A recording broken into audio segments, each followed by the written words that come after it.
So casting on, I've got my needles. Get all this stuff out of the way.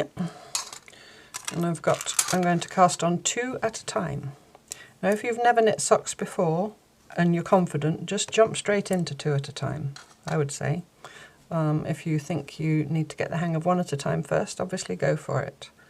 So you hold your 2 needles, I'm assuming you're right-handed, I'm really sorry I can't show this left-handed. You hold your 2 needles parallel to each other, like this, with a slight gap between. Do you see how the points are slightly further apart? And then I pull the point of the one nearest to me slightly longer, so they're staggered. Get in the middle of the frame.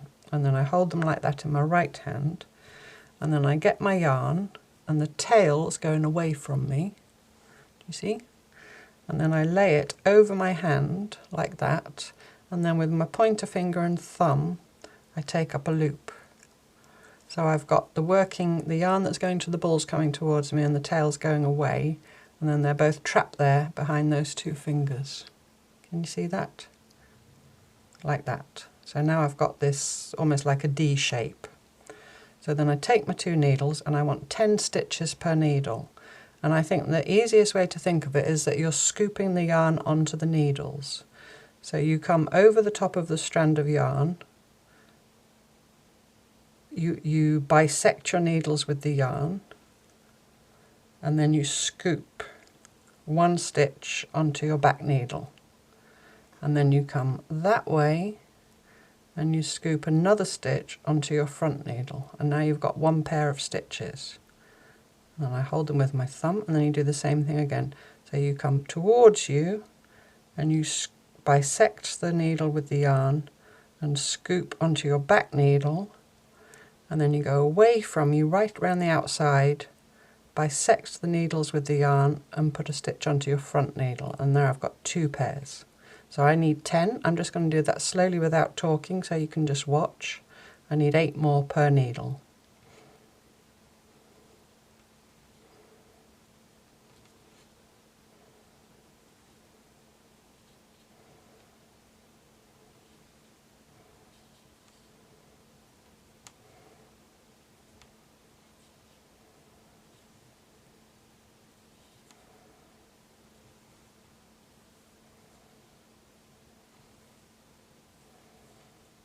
I think that's 10.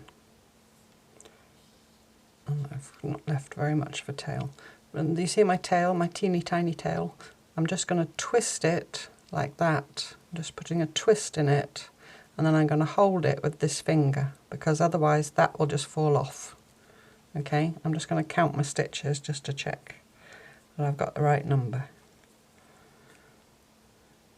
2, 4, 6, 8, 10. Yeah, so I've got my 10. Let's just get my other ball of yarn in. So then you just push that down, holding onto that tail. I keep them on my tips, but just push them right down there out of the way and hold everything. And then I get my other ball of yarn. I get a slightly longer tail this time, and I'm going to do exactly the same thing again. So I've got the tail going away from me and the ball of yarn coming towards me. I get hold of both of them in my hand, and then with my thumb and pointer finger I get that loop. And then I'm going to do exactly the same thing again. So first of all I'm going to go over the yarn like this with the needles and scoop towards me onto the back needle, and then away from me onto the front needle.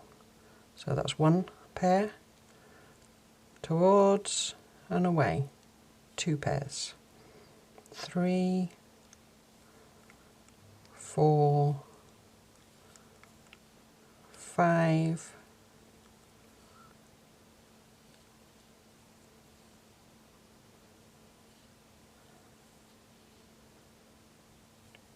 'Oops.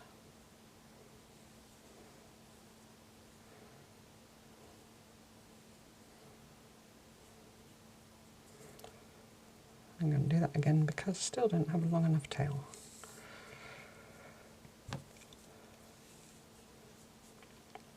Okay, I'm going to do that. So I'm holding all that securely down there. Everything's all held under that hand, and I've got my needle still in that same position.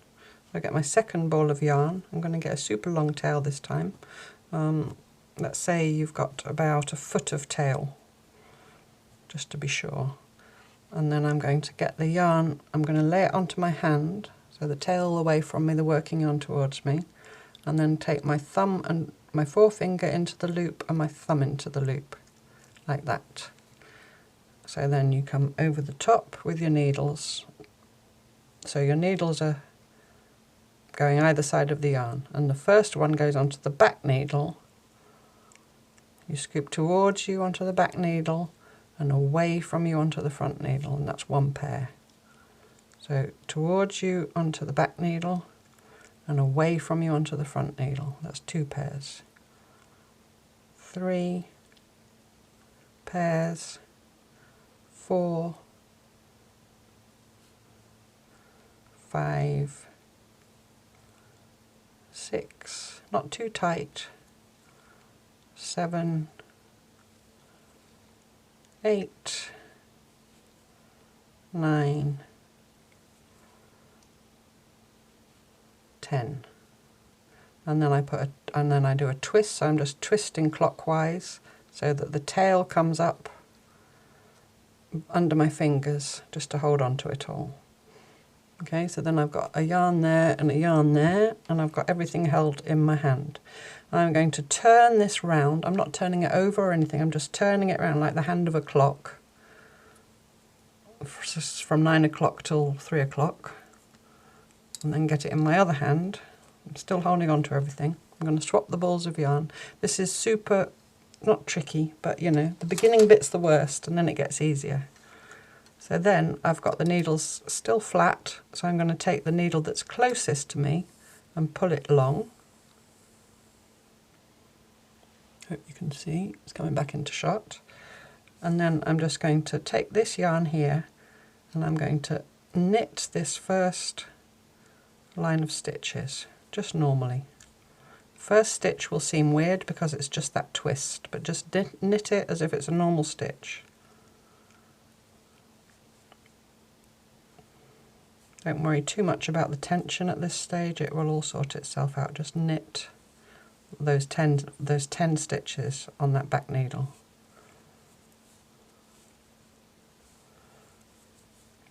Once you've knit this first round, everything's held and, you know, you can breathe a sigh of relief. If it goes wrong and you mess it up or it falls off or whatever, it's only 10 stitches per needle. It's, you know, you just keep doing it. I think the first time I saw this and tried it, it did take me a little while to get the hang of it. So that's the first 10 knitted. I'm just going to pull that cable slightly longer. And then I'm going to move all that, that's that one sock, so my right hand sock, and its tail, slightly back down the needle, and then I'm going to get my second one sitting here waiting for me, and I'm going to do exactly the same thing. Don't ever, ever, because I've done it, take this yarn to knit that sock, unless you want to spend your whole life jumping around with your 2 feet together. No, make sure that you get the relevant yarn per sock. So then I'm just going to knit those.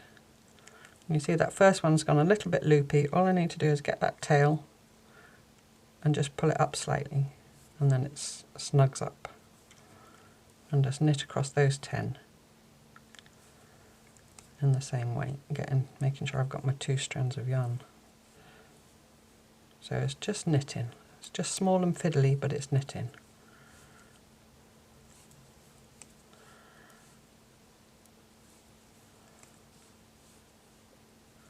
And then that is 1/2 of 2 socks begun. So that's the 10th one.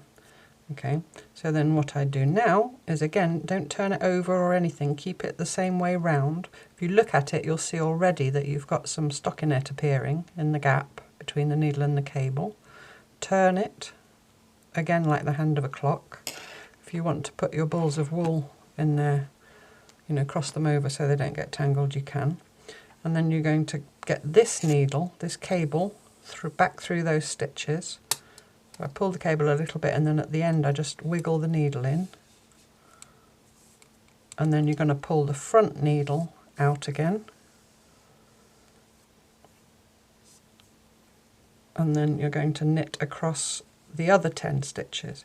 Now the first stitch on this second row has got a strange little twist in it. That's just because of the way it was cast on. Just ignore it. It might be a little bit tight to get into, but there'll be a tiny little bubbly thing going on right down at the toe of your sock, but it's just the nature of the beast. And you just knit those 10 just normally.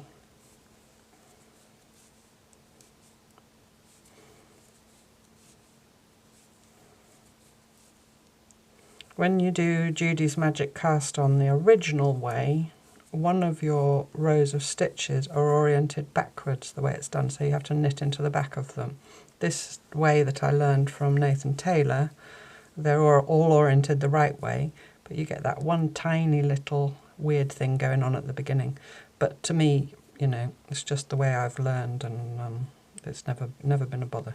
So now I just push that back down out of the way. I haven't turned anything. And I'm going to get this second toe, half of a toe, and exactly the same. You've got that weird stitch to begin with. Make sure you've got the right yarn coming from the where you want to knit, and you're not knitting with your tail or the other ball of yarn, or, you know, anything you shouldn't be. And just knit across those 10. 10 in my case, it might be different for you. And when you've got there, you've done one complete round of your socks, which doesn't look like much at the moment. It looks a bit weird. You can't imagine how it's ever going to make a sock, but it will. There we go. Do you see? Do you see? Do you see? So you've got 2 rows of knitting in between the needle and the cable there. So then what you do now is you just turn again. You can swap your balls of wool if you want. Pull that cable back and then push the needle in. I wouldn't pull it entirely through by the cable because number one, it can put strain where the needle joins the cable, and number two, you might pull it right out. Ask me how I know. So now this round we're going to start our increases for our toe. So I pull this needle out again. This is the needle closest to me. I've still got it flat. At this stage I find it much more logical to work flat. And now at either end of every row, so here and here, here and here, and the same on the other sock, I'm going to do an increase. And you can do any kind of increase you want. I just do a knit front and back. And if you don't know what that is, I shall show you. So I've just gone into knit as normal, and I make my knit stitch. But I don't get the stitch off the needle. I come round and I knit into the back of that same stitch. Just knit it. So now I've got, and then I take the old stitch off. So now I've got 2 stitches where there was 1. So then I'm going to knit all the way along to the last stitch.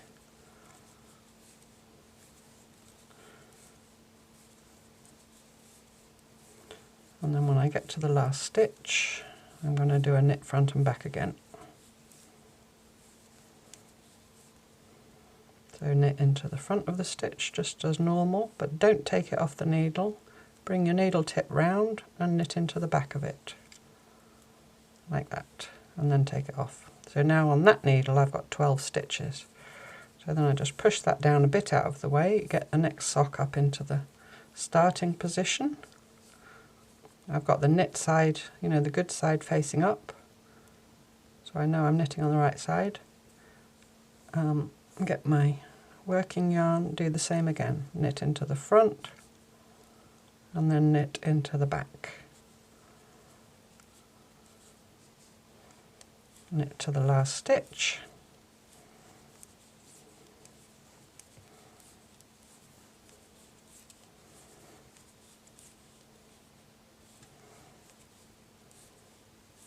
And then on the last stitch you just do exactly the same thing again. Knit into the front, bring your needle tip over and round and knit into the back. And that's one side done. So now the same thing again, You're going to turn it, keep it flat. I think when it's small and fiddly like this, like I think I already said probably more than once, it's best to keep it flat.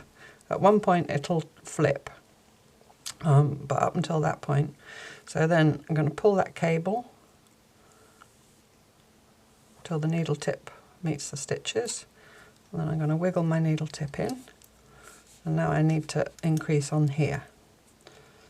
Whoops.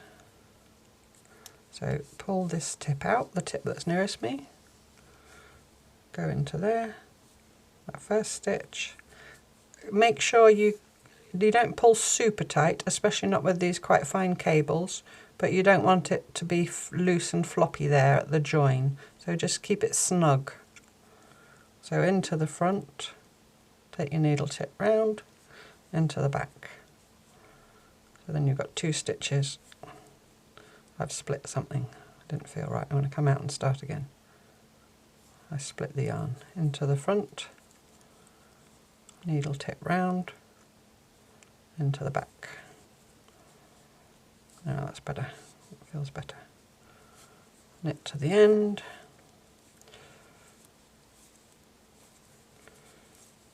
Now obviously if this is all second nature to you, feel free to fast forward.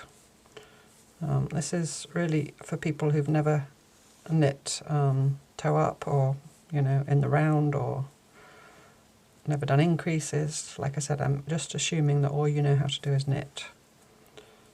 I'd rather give too much information than not enough. So there we go. So that little, you can even see it is just beginning to start, even after that 1 increase round. Can you see it's just beginning to start to look like the shadow of a toe? So now I need to just do the see there, do you see? You see the purl bumps, that's the wrong side. So you need to have it so you can see the right side. Do you see? And you also are always working the stitches on the opposite side from where the yarn's coming from. So you see the yarn is coming from this stitch here that's on the cable. So you have to knit here. It's another way of, I mean it's on the needle so it's obvious. So just make sure that the cable and the needle are close together there where the yarn's coming from. Do your knit in the front, knit in the back, knit to the last stitch,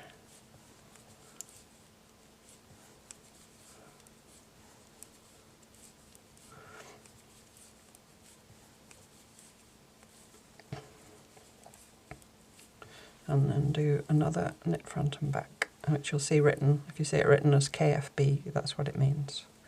It's not some weird branch of a chicken restaurant, KFB. There we go.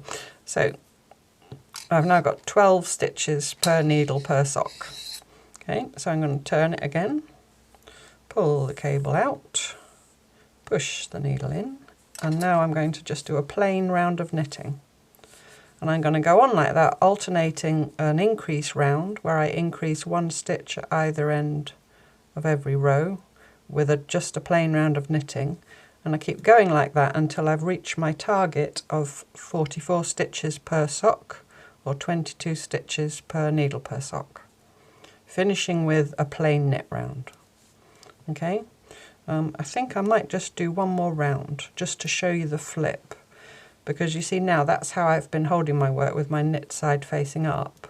When it starts to get a bit bigger, you can get it into sort of proper circular needle position. So if you imagine that that's going to be the toe of the sock.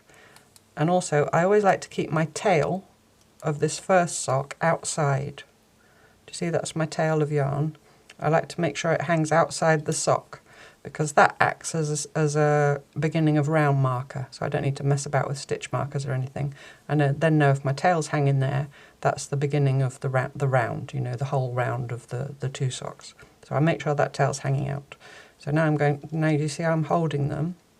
You can see there's a little pouch forming there. So now I've got my 2 needles parallel with the good side here and the wrong side inside there.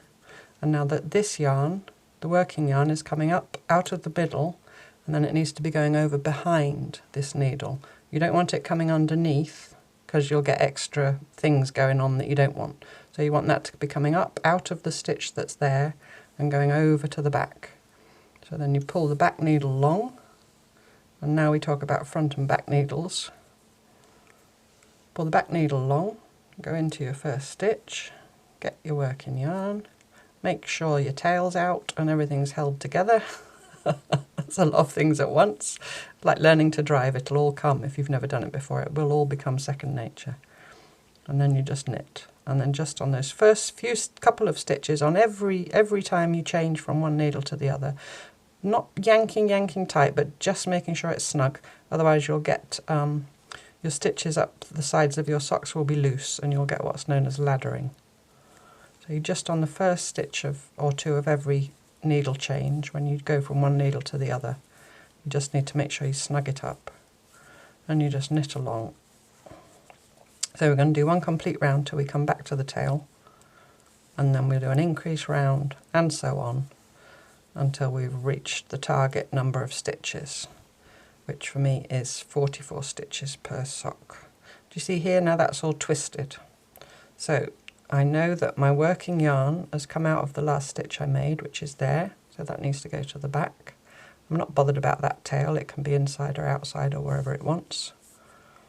And then I'm going to fold that in half. My working yarn's out there. There's my purl bumps of the wrong side of my work, so that needs to be inside. And then there's my good side. Go into that first stitch, and then I just pull my cable and pull that down out of the way. My working yarn's hanging there ready for me. Make sure those are close together and knit. It's unfortunate, as with many things, that the fiddliest bit is right at the beginning. You know, when you're just starting out, if it's your first time knitting socks, everything fiddly is at the beginning. It's all downhill from here. So knitting along, so that's then I've knitted across the front of my socks, my last stitch, and then I'm turning it. I'll swap my balls of yarn over to the back, always your yarn to the back, pull my cable through, tuck it in, I've pulled that too tight, pull my back needle out, and knit this side. So again, just make sure the cable is up against the needle. Do you see what I mean? Don't pull it super tight like I just did, because then you won't be able to get the needle through easily. And then you just knit.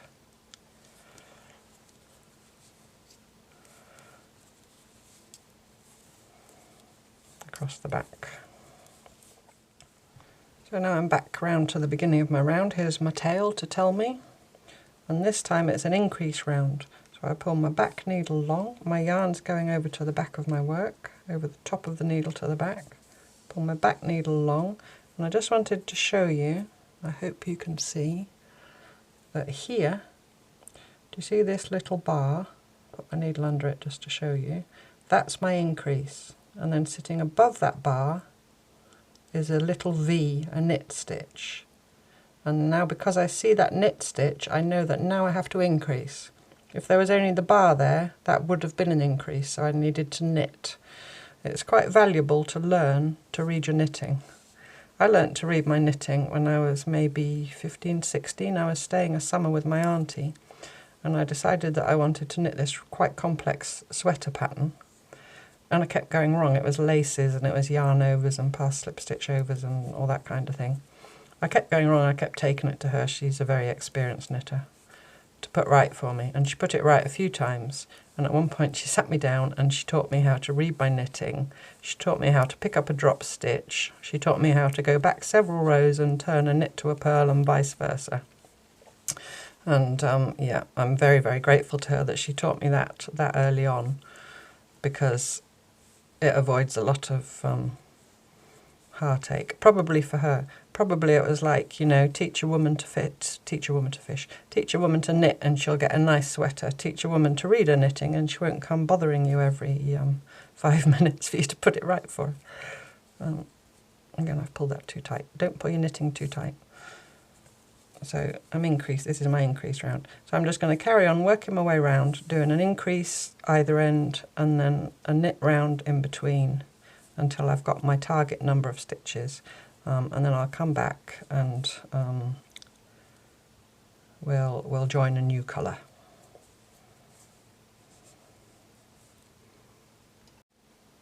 Okay, that's my toe boxes knit. I believe toe box is the technical term. They make quite wedgy little toes, but when they're on your foot they're fine. You know, they're easy to do. For me it's about the process of making as much as the finished article, as with my stitching. So I like to, you know, I'd rather have a wedgy toe and enjoy making it than if you want to do more complex toes, you go for it. Okay, so I'm going to join a new colour now. So how I do this is I've got my two existing colours here. I'm going to cut them off, leaving about a 6-inch tail. Hope you can see that. 6 inches back in there, 6 inches back in there. And then I'm going to knit 2 stitches on the next round with the old yarn. Because if I try and join it here, where there's already the possibility of tension issues, you know, it might go horribly wrong. So I always just knit 2 stitches with the old yarn first, and then I just leave that, and then I get my new yarn, and again have about a 6-inch tail, and then I'm just draping it round with the tail to the bottom, draping it round the needle like that, and then just making that stitch, and then put my needle through ready for the next stitch, and then I get the tail of the old yarn and bring it across the top, over the top of the new yarn, and then I kind of get it between those two fingers, my index finger and my middle finger, and then pick up my working yarn ready, and then do you see I just tension my finger, so now I've got a loop and I've got the tail trapped in there. So now if you see what's going to happen when I knit this with this blue colour, I'm going to knit over the tail of my old yarn, trapping it like that, and knit. So then I'm going to go into the next stitch to knit, and now I'm going to lift this loop up over onto the needle and then knit, which will then trap. Do you see how it's trapped it? Go in for the next stitch. Now you see it's already on top of the yarn, so I can just leave it where it is. It's on top of the blue yarn. Knitting, I'm going to trap it again, do you see? And I just alternate that movement. So in this stitch, I lift the loop onto the needle. It's a bit awkward to do it sitting at a desk. And knit. And then the next stitch, I can just knit normally. And I'll do that for an inch or 2. If you find that tricky around your finger and all that, you can also just do it like this. Put the loop up, knit, the loop, the tail, put the tail down, knit. Slightly slower, but it works just, you know, it works just as well. And I'll just do that for, in this case, probably 8 or 10 stitches, but that's about 1.5 inches. And once I've done it to my satisfaction long enough, I just carry on knitting with the new and let it hang there. And then when I come round again, when I've done the other sock, join the new colour to the other sock in exactly the same way. I'll just show you. And then when I come back round here again, you know, when I've gone all the way around there and I come back around here, I'll do exactly the same process with the tail of the new yarn as I just did. Knit over it for 8 or 10 stitches. And then I'll carry on with my new colour and just leave those tails tucked in the handy pocket that is our sock. And then when I come to join the next colour, what I do is I have a needle handy. I'd rather do it as I went along, and I'll go back. I'll just show you on this, so you don't have to wait while I knit a whole stripe. And then I just go back to my tail, which is already knitted in along here, and I just thread it onto my needle. And then I'll go through the purl bumps of its same colour, so that, you know, this colour, in the direction it came from. So it came this way, so I want to go back that way. because that's less likely to pull out than if I keep going there. So I hope you can see, I'm just going to go under the pearl bumps, and I don't even really mind if I split the yarn here and there, it's secure. So just under a bit of a diagonal through some of those pearly bumps for about 1.5 inches, I guess. And what you can do with your needle still there is turn to the front and see if your needle's showing. Well, it is slightly here and there, but not, you know, there's no great big, otherwise you'll have great big loops on the front if you've come through with your needle. And then I'll just pull that through, get the needle off, and then I always just pull the fabric of the knitting back just to lay that out so it's not under too much tension. And then I cut it off and I leave again about 1/2 inch or so, and I'll leave it like that until the first wash, and then when it's had its first wash I'll go back and see if there's still any bits poking out, because often they just settle in, you know. So that's how I deal with my ends. Many ways of doing it, that's how I do it. The other thing to say, when you're changing colours, especially on something on bigger wool like this, you will get what's called a jog, because you're knitting a spiral, you're not knitting rows. So here you see you've got the mushroomy coloured stitch and then the blue stitch. You'll see later when I've knit more that you'll have a visible jog. I don't worry about that, it's right over at the side of the sock, and I'm going to put the heel in on this side so it'll be on the underside of the foot. There are ways of dealing with that if it really bothers you, if you look up, got jogless knitting in the round or something like that, but you know, I don't worry about it. So I'm just going to keep on going, knitting, knitting, knitting, until my sock is big enough when I put it over my foot to reach my heel line here, and then I'll come back and show you how to put in the markers for the heel.